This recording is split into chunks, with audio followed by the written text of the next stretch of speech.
Revenu universel, allocation universelle, revenu pour tous, de multiples noms pour un seul et même concept de base, verser périodiquement et régulièrement une somme d'argent à chacun sur base individuelle, sans condition, contrepartie ou obligation de travail. Une idée simple à première vue, mais dont la mise en œuvre s'avère complexe.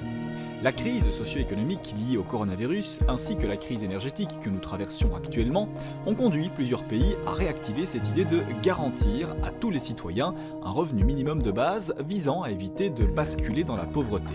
C'est ainsi que l'Espagne a mis en place, au mois de mai 2020, le revenu minimum vital, destiné à ses concitoyens économiquement les plus faibles. Dans notre pays, plusieurs propositions ont été faites ces dernières années sans qu'aucune ait pu, jusqu'à présent, être concrétisée.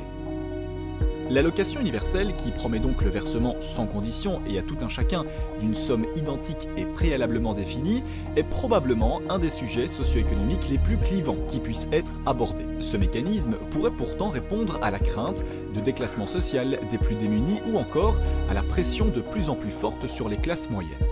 C'est aussi un moyen de passer plus de temps à s'éduquer, à bénéficier de loisirs ou à exercer des occupations jugées importantes, comme par exemple du bénévolat ou l'aide à un proche malade. À gauche comme à droite du spectre politique, cette idée provoque donc soutien enthousiaste comme rejet catégorique. Mécanisme libérateur qui délivre le récipiendaire d'une partie de ses obligations ou système égalitariste promoteur d'assistanat. Simplification bienvenue d'une sécurité sociale devenue trop complexe ou démembrement de l'État-providence. Quel public viser?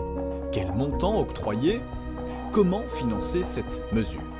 Le champ du débat est particulièrement étendu et nous tenterons ce soir d'aborder une large part de ces questions par l'intermédiaire de notre panel d'intervenants. Tout de suite, place au débat.